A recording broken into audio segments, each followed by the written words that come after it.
안녕하세요. 오늘은 다육이 물 주고 나서 물에 반응을 보이지 않는 다육이는 어떻게 해야 될까라는 이야기로 오늘의 이야기를 시작해 보도록 하겠습니다. 지금 영상에 보이는 라우린제 철화 같은 경우는 1년 동안 저렇게 있습니다. 뿌리를 치료를 했기도 하고 아무래도 자리를 잡는데 큰 문제가 생긴 것 같습니다. 그리고 줄기 부분이 아마 이상이 생겼을 가능성이 높아지고 있습니다.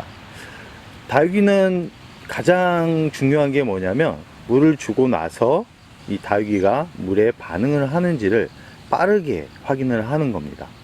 지금 영상에 보이는 라우린제 철화 같은 경우는 물을 준 지가 대략 일주일 정도 되는데요. 일주일 동안 아무런 변화가 없습니다. 그렇지만 그 옆에 있는 론에반스나 송록철화, 그 다음에 똑같은 라우린제 철화, 그 다음에 아리엘 철화 같은 경우는 물을 주고 나서 대략 2일에서 3일 정도 되니까 서서히 물을 빨아들이면서 잎이 딱딱해지는 좀 치러지는 느낌을 받았습니다. 결국은 물에 반응을 한다는 건데요. 이렇게 물을 주고 나서 물을 잘 먹고 있는지를 확인하는 분들이 그렇게 많지는 않습니다. 그냥 물을 주었네, 물을 주었으니까 조금 있으면 물을 마시겠네, 그러고 물을 마시지 않는 것 같으면 또 물을 줍니다. 또 물을 주면 어떻게 될까요? 결국은 다육이는 홍수가 난 화분 속 안에서 결국은 뿌리가 죽게 되는 원인이 되기도 합니다. 그렇기 때문에 물을 주고 나서 이 다육이가 빠르게 그 물에 반응을 하는지를 꼭 확인하셔야 됩니다. 늦어도 2, 3일 정도 지나서 물에 반응이 없다 그러면 결국은 뿌리에 문제가 생길 수 있다라는 건데요. 뿌리가 문제가 생기면 성장하는 단계에서는 대략 한 일주일 정도 지나면 이 수분 때문에 잔뿌리가 서서히 나기 시작하면서 기존 죽은 뿌리가 고사되면서 다시 회복을 합니다. 그러나 그렇지 못한 다육이들 같은 경우는 결국은 뿌리가 다 죽게 되고 성장은 더디어지고 성장은 멈춰지면서 결국은 서서히 작아집니다. 서서히 작아지면서 결국은 돌아올 수 없는 그런 강을 건너게 되는데요. 오래 키우셨던 분들은 매해 이런 부분을 확인하기 때문에 빠르게 대처를 합니다. 빠르게 대처를 하면서 쉽게 이렇게 병을 고치거나 다육이의 건강 상태를 돌려놓는데요. 처음 키우시는 분들은 이 부분을 잘 확인하기가 쉽지 않습니다. 그렇기 때문에 물을 수시로 주게 되는데요. 결국은 1년을 키우지 못하고 죽게 내버려 두는 그런 원인이 되기도 합니다. 또한 물을 주고 나서 하엽이 지는 다육이들이 있습니다. 그런 다육이들 같은 경우는 더 조심해야 되는데요. 뿌리가 죽고 있다라는 그런 증거이기도 합니다. 물을 주었는데 하엽이 질 이유가 없죠.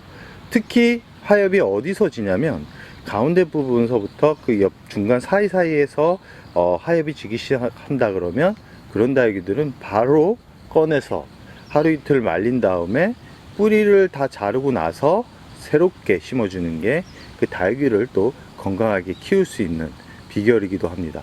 그대로 두었을 경우는 결국은 또 다육이를 화원에서 구입하게 될 가능성이 아주 높다라고 생각을 해봅니다. 다육이 분갈이가 누구나 중요하고 물을 적당한 시기에 주는 것은 누구나 알고 있습니다. 그러나 다육이를 가져와서 제대로 된 관리법에 의해서 키워야지만 다육이는 예뻐진다라는 거 꼭 기억해 주셨으면 좋겠습니다. 뿌리를 건드린 거에 너무 두려워하시는 분들이 있는데 다육이는 뿌리를 건들면 건들수록 더 건강해집니다. 단 성장할 때 뿌리를 건드려야지 더 건강해지는 거지 잠을 잘 때 뿌리를 건드리면 오히려 독이 될 수 있습니다. 뿌리를 건드리기 가장 좋은 계절이 지금입니다. 지금 뿌리를 마음껏 건드리고 마음껏 잘라보십시오. 자르는 만큼 내가 다육이를 더 건강하게 키울 수 있다는 거 꼭 참고해 주시고요. 오늘 알려드렸던 물주기 후 반응, 이런 부분을 잘 기억해 주셨다가 내가 키우고 있는 다육이가 물에 반응이 없다, 그럼 과감하게 화분에서 꺼내시기 바랍니다. 이 거리대에 나가 있는 다육이들이 많을 거라고 생각을 합니다. 물도 많이 마셨을 거라고 생각을 합니다. 이 물을 많이 마신 상태에서 강한 햇살에 노출이 되면 다육이가 녹아내립니다. 그렇기 때문에 9월까지는 차광막을 어느 정도 유지를 해 주십시오.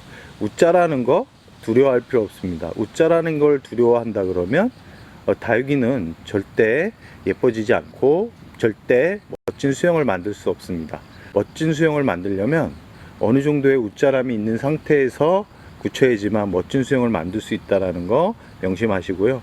9월이 다육이 키우기가 가장 좋은 계절이라고 하지만 갑작스럽게 뜨거워지는 날이 발생할 거라고 생각을 합니다. 갑작스럽게 뜨거워지면 결국은 다육이가 힘들어하고 결국은 또 죽게 되는 원인이 되기 때문에 아까도 말씀드렸듯이 차광막은 9월까지, 물은 2.5주 간격으로 주시기 바랍니다. 분갈이를 서서히 하는 것도 좋을 것 같다라는 생각을 하면서 오늘의 영상을 여기서 마무리할까 합니다.